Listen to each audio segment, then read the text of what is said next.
ഇതുണ്ട് vitamin D. നമുക്കെല്ലാവർക്കും അറിയാവുന്ന കാര്യമാണ്. എന്നാലും കുറേ പേർക്കെങ്കിലും കൺഫ്യൂഷനുള്ള കാര്യമാണ് വിറ്റമിൻ ഡി ഡെഫിഷ്യൻസി. അതെങ്ങനെയാണെന്ന് നമുക്ക് മനസ്സിലാക്കാം. അതിൻ്റെ ലക്ഷണങ്ങളും അതുപോലെ ഇതെങ്ങനെയാണ് ട്രീറ്റ് ചെയ്യുന്നതെന്നും അല്ലെങ്കിൽ അതിൻ്റെ സിംറ്റംസും അതുപോലെ തന്നെ അതിൻ്റെ ഭവിഷ്യത്തുകളും ഒക്കെ നമുക്ക് ഈ വീഡിയോയിലൂടെ നോക്കാം. ആദ്യമേ തന്നെ വിറ്റമിൻ ഡി ഡെഫിഷ്യൻസി എന്താണെന്ന് നോക്കാം. നമ്മുടെ ശരീരത്തിൽ വിറ്റമിൻ ഡി ആവശ്യത്തിനില്ലാതെ വരിക, മെയിനായിട്ട് അത് ബാധിക്കുന്നത് എല്ലുകൾക്കും അതുപോലെ തന്നെ മസിലുകൾക്കും ഒക്കെയാണ്. വിറ്റമിൻ ഡി വളരെ ഇമ്പോർട്ടൻ്റ് ആയിട്ടുള്ള ഒരു വിറ്റമിനാണ്. മെയിനായിട്ട് നമ്മുടെ ബോൺ ഡെവലപ്മെൻറ്റിനും മെയിൻ്റനൻസിനും നെർവസ് സിസ്റ്റം നാഡീവ്യൂഹത്തിനും മസ്കുലോ സ്കെലിറ്റൽ സിസ്റ്റം എന്ന് പറഞ്ഞാൽ അസ്ഥി പേശി വ്യവസ്ഥയ്ക്കും അതുപോലെ തന്നെ ഇമ്മ്യൂൺ സിസ്റ്റം രോഗപ്രതിരോധ സംവിധാനങ്ങൾക്കുമൊക്കെയാണ്, അതുപോലെ തന്നെ അതിൻ്റെ പ്രവർത്തനങ്ങൾക്കും ഒക്കെ വേണ്ട ഒന്നാണ് വിറ്റമിൻ ഡി. വിറ്റമിൻ ഡി നമുക്ക് പല വിധത്തിൽ ശരീരത്തിലേക്ക് കിട്ടുന്നതാണ്. മെയിനായിട്ട് സൺ എക്സ്പോഷർ, വെയിൽ കൊണ്ടാൽ വിറ്റമിൻ ഡി കിട്ടും എന്ന് എല്ലാവർക്കും അറിയാവുന്നൊരു കാര്യമാണ്. പക്ഷേ പ്രായമായവർക്കോ അല്ലെങ്കിൽ വളരെ ഡാർക്ക് സ്കിന്നുള്ളവർക്കോ പിന്നെ നമ്മൾ ലോകത്തിൻ്റെ ഏത് ഭാഗത്താണ് താമസിക്കുന്നത് എന്നും ഒരു പ്രശ്നം തന്നെയാണ്. കാരണം തണുപ്പുള്ള രാജ്യങ്ങളിലൊക്കെ ആണെങ്കിൽ വിറ്റമിൻ ഡി വളരെ കുറവായിട്ട് കിട്ടുള്ളൂ. കാരണം സൺ എക്സ്പോഷർ വളരെ കുറവാണ്. ഇങ്ങനെയുള്ള കാരണങ്ങളൊക്കെ ഒരു പരിധി വരെ വിറ്റമിൻ ഡി കിട്ടാനുള്ള ചാൻസ് കുറച്ചേക്കാം. പിന്നെ നമ്മൾ കഴിക്കുന്ന ഭക്ഷണത്തിൽ നിന്നും അതുപോലെ തന്നെ ന്യൂട്രീഷണൽ സപ്ലിമെൻറ്റ്സിൽ നിന്നുമൊക്കെയാണ് നമുക്ക് വിറ്റമിൻ ഡി കൂടുതലായിട്ട് കിട്ടുന്നത്. ഇങ്ങനെയുള്ള വിറ്റമിൻ ഡി കിട്ടുമെങ്കിലും വിറ്റമിൻ ഡി ഡെഫിഷ്യൻസി ഒരു കോമൺ പ്രോബ്ലം തന്നെയാണ്. ആരോഗ്യത്തോടെ ജീവിക്കാൻ വേണ്ട വിറ്റമിൻസിൽ ഒന്നാണ് വിറ്റമിൻ ഡി. പ്രത്യേകിച്ച് ബ്ലഡിലും അതുപോലെ തന്നെ ബോൺസിലും ഒക്കെ കാൽസ്യത്തിൻ്റെ അളവ് മെയിൻറ്റെയിൻ ചെയ്യാനും എല്ലിൻ്റെ വളർച്ചയ്ക്കും അതുപോലെ തന്നെ അതിൻ്റെ മെയിൻ്റനൻസിനും ഒക്കെ ആവശ്യമായിട്ടുള്ള ഒരു കാര്യമാണ് വിറ്റമിൻ ഡി.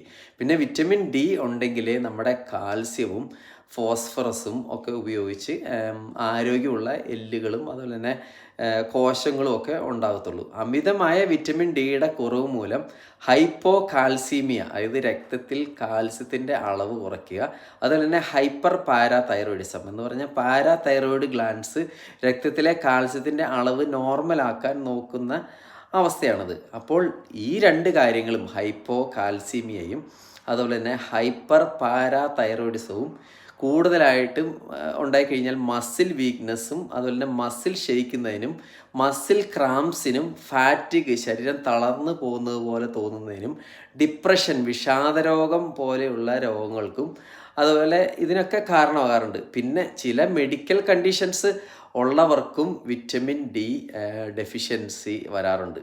പിന്നെ ഒബേസിറ്റി, ശരീരഭാഗം 30 BMI ബോഡി മാസ് ഇൻഡെക്സിൽ കൂടുതലുള്ളവരുടെ ഫാറ്റ് സെൽസ് വിറ്റമിൻ ഡി ശരീരത്തിൽ റിലീസ് ചെയ്യാണ്ട് ഐസൊലേറ്റ് ചെയ്ത് വെക്കുന്നത് മൂലം ശരീരഭാരം കൂടുതലുള്ളവർ വിറ്റമിൻ ഡിയുടെ അളവ് കൂടുതലായിട്ട് എടുക്കേണ്ടതായിട്ട് വരാറുണ്ട്. പിന്നെ സിസ്റ്റിക് ഫൈബ്രോസിസ്, ശ്വാസകോശ അണുബാധയുടെ ഫലമായി ശ്വസിക്കാനുള്ള ബുദ്ധിമുട്ട്, കഫം, ചുമ എന്നീ പ്രശ്നങ്ങളിൽ പെടാറുണ്ട്. പിന്നെ സീലിയാക് ഡിസീസ്, ഗ്ലൂട്ടൻ്റെ അലർജി മൂലം എന്ന് പറഞ്ഞു കഴിഞ്ഞാൽ ഗോതമ്പ് പോലുള്ള ധാന്യങ്ങളിൽ കണ്ടുവരുന്ന ഒരു പ്രോട്ടീനാണ് ഗ്ലൂട്ടൻ. ഇത് ചെറുകുടലിനെ തകരാറിലാക്കുകയും ശരീരത്തിൽ വേണ്ട വിറ്റമിൻ ഡി അബ്സോർബ് ചെയ്യാൻ പറ്റാണ്ട് വരികയും ചെയ്യാറുണ്ട്.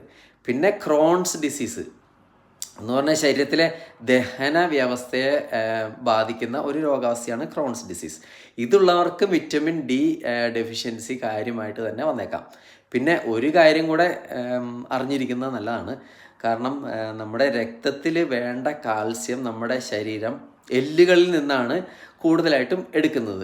അപ്പോൾ അങ്ങനെ വിറ്റമിൻ ഡി ഡെഫിഷ്യൻസി മൂലം എല്ലുകളിൽ നിന്ന് കൂടുതലായിട്ട് ഇങ്ങനെ കാൽസ്യം എടുക്കുമ്പോൾ എല്ലുകൾ ക്ഷയിച്ച് ബലമില്ലാതെ വരാറുണ്ട്. ഇത് മുതിർന്നവരിൽ ഓസ്റ്റിയോമലേഷ്യ എന്ന് പറഞ്ഞു കഴിഞ്ഞാൽ എല്ലുകളുടെ ബലക്ഷയത്തിനും പെട്ടെന്ന് ഒടിയുന്നതിനും, അതുപോലെ പിള്ളേരിൽ റിക്കറ്റ്സ് അഥവാ പിള്ളവാദം, അതായത് വളഞ്ഞ കാലുകൾ, വളർച്ച മുരടിക്കുക, വലിയ നെറ്റി, ഉറങ്ങാൻ ബുദ്ധിമുട്ട് എന്നീ ലക്ഷണങ്ങളൊക്കെ കണ്ടുവരാറുണ്ട്. അപ്പോൾ ഇതൊക്കെയാണ് വിറ്റമിൻ ഡി ഡെഫിഷ്യൻസിയുടെ മെയിനായിട്ടുള്ള പ്രോബ്ലംസ്.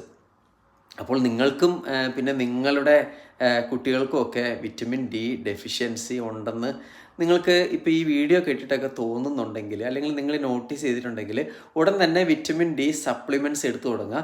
ഇത് നിങ്ങൾക്ക് നിങ്ങളുടെ അടുത്തുള്ള ഫാർമസിയിൽ നിന്നും അല്ലെങ്കിൽ മെഡിക്കൽ ഷോപ്പിൽ നിന്നോ അല്ലെങ്കിൽ ഡോക്ടറെ സമീപിച്ചാലോ ഒക്കെ നിങ്ങൾക്ക് കിട്ടാവുന്നതാണ്. അപ്പോൾ ഈ വീഡിയോ കുറച്ചെങ്കിലും ഉപകാരമാണെന്ന് തോന്നിക്കഴിഞ്ഞാൽ നിങ്ങൾ ഫ്രണ്ട്സിനും ഫാമിലിക്കും ഒക്കെ ഷെയർ ചെയ്ത് കൊടുക്കുക. അപ്പോൾ മറ്റൊരു വീഡിയോ ആയിട്ട് കാണാം. അപ്പോൾ അതുവരെ ബൈ.